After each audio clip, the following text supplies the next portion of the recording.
Hello and welcome to this session in which we will discuss the annual comprehensive financial report, and specifically I am going to be using the City of Philadelphia, the annual comprehensive financial report, ACFR. Now if you would like to, you could select your own city, download your own city and follow along.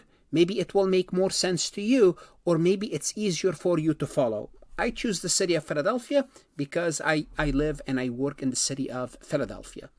So the first thing we want to know is, what is the ACFR, the Annual Comprehensive Financial Report? Think of it as the equivalent of the 10K of the government entity. Now, what is the 10K?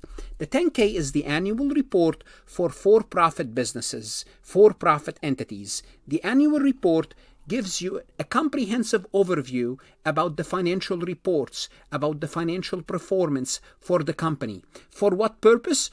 The purpose is to provide the users, mainly the investors and creditors, with enough information to make a decision. The ACFR will also have a purpose. So we're going to start by discussing what is the purpose of reporting governmental information.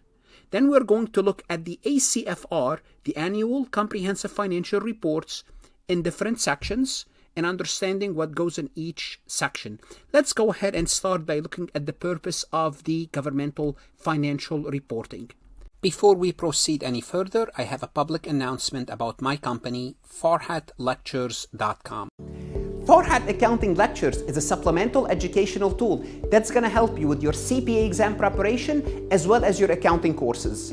My CPA material is aligned with your CPA review course such as Becker, Roger, Wiley, Gleam, Miles. My accounting courses are aligned with your accounting courses, broken down by chapter and topics. My resources consist of lectures, multiple choice questions, true-false questions, as well as exercises. Go ahead, start your free trial today.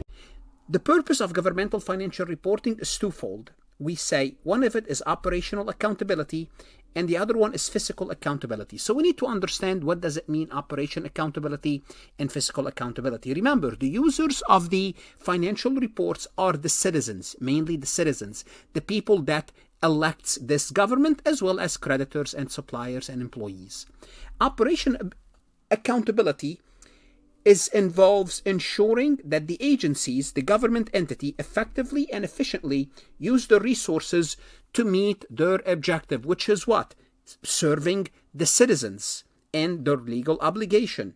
And we can see this in the government-wide financial statement. So operation accountability, it included tracking the performance outcome to make sure the government is meeting its objective. How do we know this? We would look at their numbers. We would look at the government-wide financial statement to make sure it's serving its public interests. Then it has another accountability called fiscal accountability, and this focuses on managing financial resources with accuracy, integrity, and compliance with regulations and budget in the short run. Fiscal accountability involved detailed record keeping, transparent financial reporting, independent audit of activities to prevent misuse and ensure accuracy. This is demonstrated through the fund financial statements. So the fund financial statements deals with fiscal accountability. The government-wide financial statement, we say it involves operational accountability. Now, when we report through the ACFR, through the Annual Comprehensive Financial Report, we say we are using an integrated approach, which we reconcile the fund financial to the government-wide financial statements. I'm going to go over this report. Again, this is the City of Philadelphia. I'm going to be attaching this report to your lesson so you can download and look at the details. And we already went through this report in various sections. So if I went through the report, I'm going to tell you, we went through this report. If you want to see more details, look at it.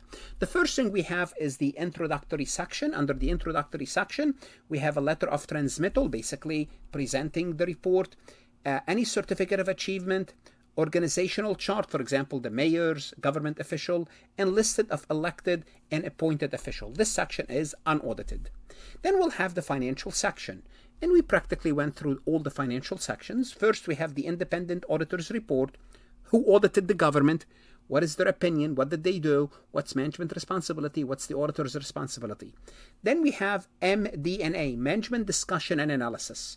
Again, there's a one whole section about this, MD&A. Again, you can go to page 17 if you're interested in reading it. Then we have the basic financial statements, which would include the government-wide financial statement.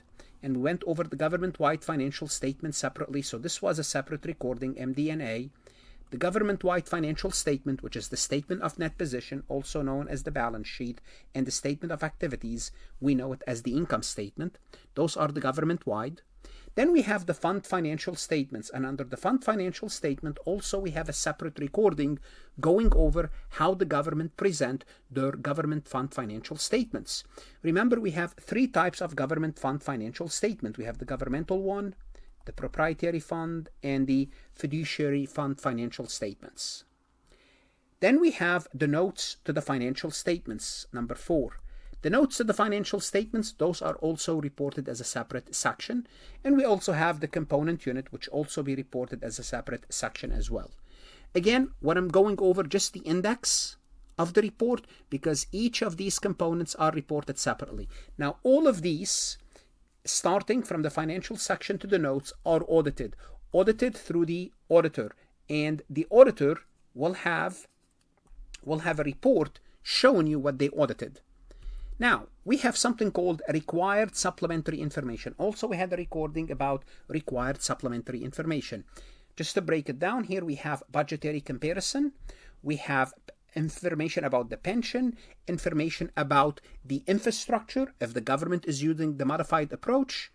That's what we will have under this section. Now, this section could be audited and this section could be unaudited. For example, the City of Philadelphia, this section is not audited. The auditor applied certain limited procedures for consistency purposes. So what they're saying is, any numbers mentioned here, we made sure that they are in compliance, or they jive, they meet the numbers in the fund financial statements and the government-wide, because the information here is coming from there. Then we have notes to the required supplementary information. Then we have a section called other supplementary information. Again, this is a list of the item, and we went over this when we went over the required. I combined them. This section is unaudited. And we have a statistical section. It's also unaudited. Here the government can list whatever they want to for a period of 10 years, showing you numbers.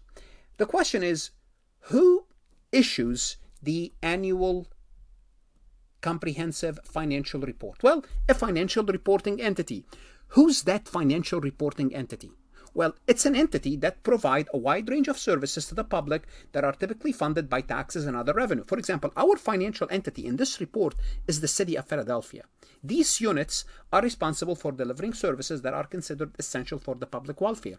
The City of Philadelphia. So typically it involves local government, such as cities, towns, townships, counties, villages. They are responsible for providing services like public safety, police and fire department, education, public works, parks and recreation, and other community service. So any of these entities, they can issue this annual comprehensive financial report. Now, I happen to choose the City of Philadelphia. If you live in a different city, in a different town, if you go to their website, you can download this. The state government as well, which oversees the broader range of services, including state highway system, public universities, state hospital, welfare program. They also play a role in regulating industries and maintaining public safety and justice system. They can also have an annual comprehensive financial report. And we also have who would include special purpose entities. Who are special purpose entities? So special purpose entities are more specific entities within the larger framework of the general purpose government. The general purpose government are the cities, the townships, so on and so forth.